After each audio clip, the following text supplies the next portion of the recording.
समुद्र से अमृत का प्रकट होना और भगवान का मोहिनी अवतार ग्रहण करना। श्री सुखदेव जी कहते हैं, इस प्रकार जब भगवान शंकर ने विष पी लिया तब देवता और असुरों को बड़ी प्रसन्नता हुई। वे फिर नए उत्साह से समुद्र मंथने लगे। तब समुद्र से कामधेनु प्रकट हुई। वह अग्निहोत्र की सामग्री उत्पन्न करने वाली थी, इसलिए ब्रह्मलोक तक पहुंचाने वाले यज्ञ के लिए उपयोगी पवित्र घी, दूध आदि प्राप्त करने के लिए ब्रह्मवादी ऋषियों ने उसे ग्रहण किया। उसके बाद उनसे सर्वा नाम का घोड़ा निकला। वह चंद्रमा के समान श्वेत वर्ण का था। बलि ने उसे लेने की इच्छा प्रकट की। इंद्र ने उसे नहीं चाहा, क्योंकि भगवान ने उन्हें पहले से ही सिखा रखा था। तदंतर ऐरावत नाम का श्रेष्ठ हाथी निकला। उसके बड़े बड़े 4 दांत थे, जो उज्जवल वर्ण कैलाश की शोभा को भी मात करते थे। तत्पश्चात कौस्तुभ नामक पद्रागमणि समुद्र से निकली। उस मणि को अपने हृदय पर धारण करने के लिए अजित भगवान ने लेना चाहा। परीक्षित, इसके बाद सर्वलोक की शोभा बढ़ाने वाला कल्प वर्ष निकला। वह याचकों की इच्छाएं उनकी इच्छित वस्तु देकर वैसे ही पूर्ण करता रहता है, जैसे पृथ्वी पर तुम सबकी इच्छाएं पूर्ण करते हो। तत्पश्चात अप्सराएं प्रकट हुई। वे सुंदर वस्त्रों से सुसज्जित एवं गले में स्वर्ण हार पहने हुए थी। वे अपनी मनोहर चाल और विलास भरी चितवन से देवताओं को सुख पहुंचाने वाली हुई। इसके बाद शोभा की मूर्ति स्वयं भगवती लक्ष्मी देवी प्रकट हुई। वे भगवान की नित्य शक्ति हैं। उनकी बिजली के समान चमकीली छटा से दिशाएं जगमगा उठी। उनके सौंदर्य, औदार्य, यौवन, रूप, रंग और महिमा से सबका चित्त खींच गया। देवता, असुर, मनुष्य सभी ने चाहा कि ये हमें मिल जाएं। स्वयं इंद्र अपने हाथों उनके बैठने के लिए बड़ा विचित्र आसन ले आए। श्रेष्ठ नदियों ने मूर्तिवान होकर उनके अभिषेक के लिए सोने के घड़ों में भर भर कर पवित्र जल ला दिया। पृथ्वी ने अभिषेक के योग्य सब औषधियां दी। गौओं ने पंचगव्य और बसंत ऋतु ने चैत्र वैशाख में होने वाले सब फूल फल उपस्थित कर दिए। इन सामग्रियों से ऋषियों ने विधि पूर्वक उनका अभिषेक संपन्न किया। गंधर्वों ने मंगलमय संगीत की तान छेड़ दी। नर्तकियां नाच नाच कर गाने लगी। बादल सदेह होकर मर्दंग, डमरू, ढोल, नगारे, नरसिंगे, शंख, वेणु और वीणा बड़े जोर से बजाने लगे। तब भगवती लक्ष्मी देवी हाथ में कमल लेकर सिंहासन पर विराजमान हो गई। दिग्गजों ने जल से भरे कलशों से उनको स्नान कराया। उस समय ब्राह्मणगण वेद मंत्रों का पाठ करे थे। समुद्र ने पीले रेशमी वस्त्र उनको पहनने के लिए दिए। वरुण ने ऐसी वैजयंती माला संपित की, जिसकी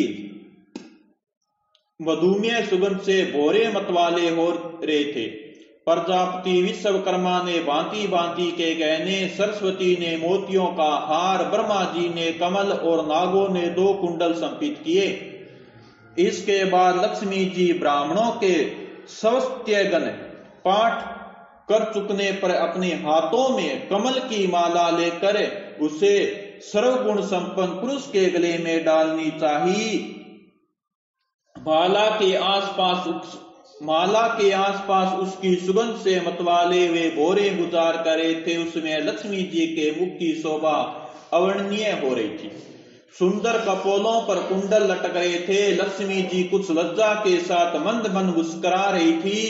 उनकी कमर बहुत पतली थी। दोनों तन बिल्कुल सटे हुए सुंदर थे। उन पर चंदन और केसर का लेप किया हुआ था। जब वे इधर उधर चलती थी तब उनके पाजेब से बड़ी मधुर झनकार निकलती थी। ऐसा जान पड़ता था मानो कोई सोने की लता इधर उधर घूम फिर रही हो। वे चाहती थी कि मुझे कोई निर्दोष और समस्त उत्तम गुणों से नित्य युक्त अविनाशी पुरुष मिले तो मैं उसे अपना आश्रय बनाऊं, वर्ण करूं। किंतु गंधर्व, यक्ष, असुर, सिद्ध, चारण, देवता आदि में कोई भी वैसा पुरुष उन्हें न मिला। वे मन ही मन सोचने लगी कि कोई तपस्वी तो है, परंतु उन्होंने क्रोध पर विजय नहीं प्राप्त की है। किन्हीं में ज्ञान तो है, परंतु वे पूरे अनासक्त नहीं है। कोई है तो बड़े महत्वशाली, परंतु वे काम को नहीं जीत सके हैं। किन्हीं में ऐश्वर्य भी बहुत है, परंतु वे ऐश्वर्य ही किस काम का, जब उन्हें दूसरों का आश्रय लेना पड़ता है। किन्हीं में धर्माचरण तो है, परंतु प्राणियों के प्रति वे प्रेम का पूरा बर्ताव नहीं करते। त्याग तो है, परंतु केवल त्याग ही तो मुक्ति का कारण नहीं।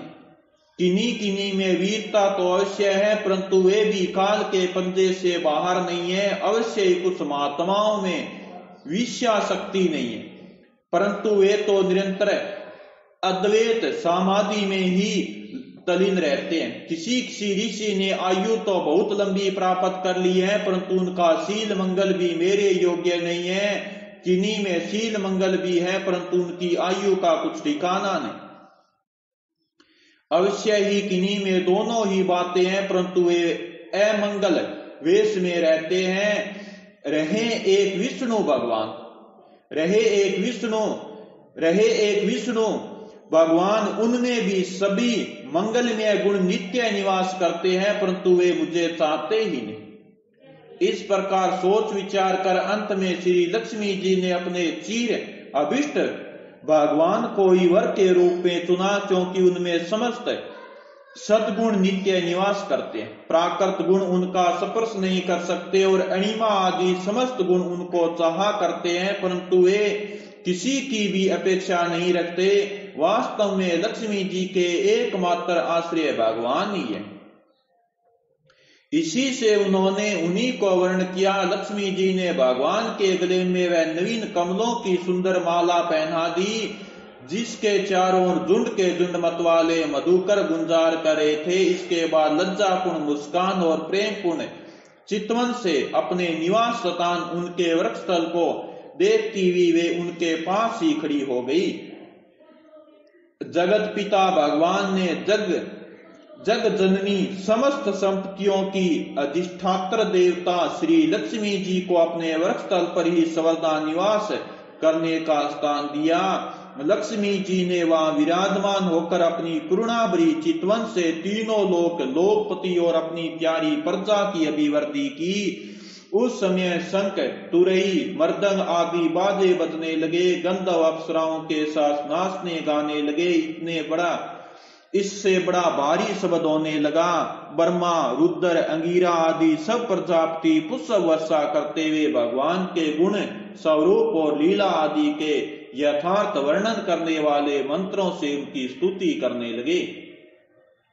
देवता, प्रजापति और प्रजा सभी लक्ष्मी जी की कृपा दृष्टि से शील आदि उत्तम गुणों से संपन्न होकर बहुत सुखी हो गए।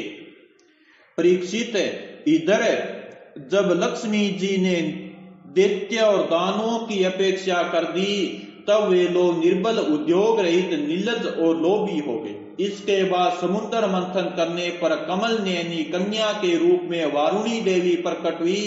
भगवान की अनुमति से दैत्यों ने उसे ले लिया। तदंतर महाराज देवता और असुरों ने अमृत की इच्छा से और भी समुद्र मंथन किया। तब उसमें से एक अत्यंत अलौकिक पुरुष प्रकट हुआ। उसकी भुजाएं लंबी और मोटी थी, उसका गला शंख के समान उतार चढ़ाव वाला था और आंखों में लालिमा थी। शरीर का रंग बड़ा सुंदर सांवला था। गले में माला, अंग अंग सब प्रकार के आभूषणों से सुसज्जित। शरीर पर पीतांबर, कानों में चमकीले मणियों के कुंडल, चौड़ी छाती, तरुण अवस्था, सिंह के समान पराक्रम, अनुपम सौंदर्य, चिकने और घुंघराले बाल लहराते वे उस पुरुष की छवि बड़ी अनोखी थी। उसके हाथों में कंगन और अमृत से भरा हुआ कलश था। वे साक्षात विष्णु भगवान के अंशांश अवतार थे। वे ही आयुर्वेद के प्रवर्तक और यज्ञ भोक्ता धन्वंतरी के नाम से सुप्रसिद्ध हुए। जब दैत्यों के दृष्टि जब दैत्यों की दृष्टि उन पर तथा उनके हाथों में अमृत से भरे हुए कलश पर पड़ी, तब उन्होंने शीघ्रता से बलात् उस अमृत के कलश को छीन लिया। वे तो पहले से ही इस ताक में थे कि किसी तरह समुद्र मंथन से निकली हुई सभी वस्तुएं में मिल जाएं। जब असुर उस अमृत से भरे कलश को छीन ले गए, तब देवताओं का मन विषाद से भर गया। अब वे भगवान की शरण में आए। उनकी दीन दशा देखकर भगत वांछा कल्पतरु भगवान ने कहा, देवताओं तुम लोग खेद मत करो, मैं अपनी माया से उनमें आपस की फूट डालकर अभी तुम्हारा काम बना देता हूं। ओम नमो भगवते वासुदेवाय। जय मां करणी। जय परीक्षित, अमृत लोलुप दैत्यों में उसके लिए आपस में झगड़ा खड़ा हो गया। सभी कहने लगे, पहले मैं पीऊंगा, पहले मैं, तुम नहीं। उनमें जो दुर्बल थे वे उन बलवान दैत्यों का विरोध करने लगे। जिन्होंने कलश छीन कर अपने हाथ में कर लिया था, वे ईर्ष्यावश धर्म की दुहाई देकर उनको रोकने और बार बार कहने लगे कि भाई, देवताओं ने भी हमारे बराबर ही परिश्रम किया है, उनको भी यज्ञ भगवान के समान इसका भाग मिलना ही चाहिए। यही सनातन धर्म है।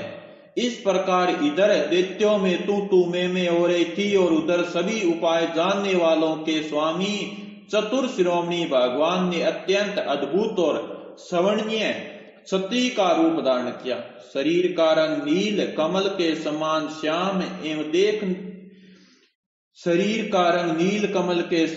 श्याम एवं देखने ही योग्य था। अंग प्रत्यंग बड़े ही आकर्षक थे। दोनों कान बराबर और कर्णमूल से सुशोभित थे। सुंदर कपोल, ऊंची नासिका और रमणीय मुख, नई जवानी के कारण स्तन उभरे हुए थे, और उन्हीं के बार से कमर पतली हो गई थी। मुख से निकली हुई सुगंध के प्रेम से गुनगुनाते हुए भौरे उस पर टूटे पड़ते थे, जिससे नेत्रों में कुछ घबराहट का भाव आ जाता था। अपने लंबे केश पासों में उन्होंने खिले हुए बेले के पुष्पों की माला गूंथ रखी थी। सुंदर गले में कंठ के आभूषण और सुंदर भुजाओं में बाजूबंद सुशोभित थे। इनके चरणों के नुपुर मधुर ध्वनि से झुनझुन कर रहे थे, और समत साड़ी के ढके नितम द्वीप पर शोभायमान करदनी अपनी अनूठी चटा छिटक रही थी। अपनी सलद मुस्कान, नाचती हुई तिरछी भौहें और विलास भरी चितवन से मोहिनी रूपधारी भगवान दैत्य सेनापतियों के चित्त में बार बार कामोदीपन करने लगे। ओम नमो भगवते वासुदेवाय।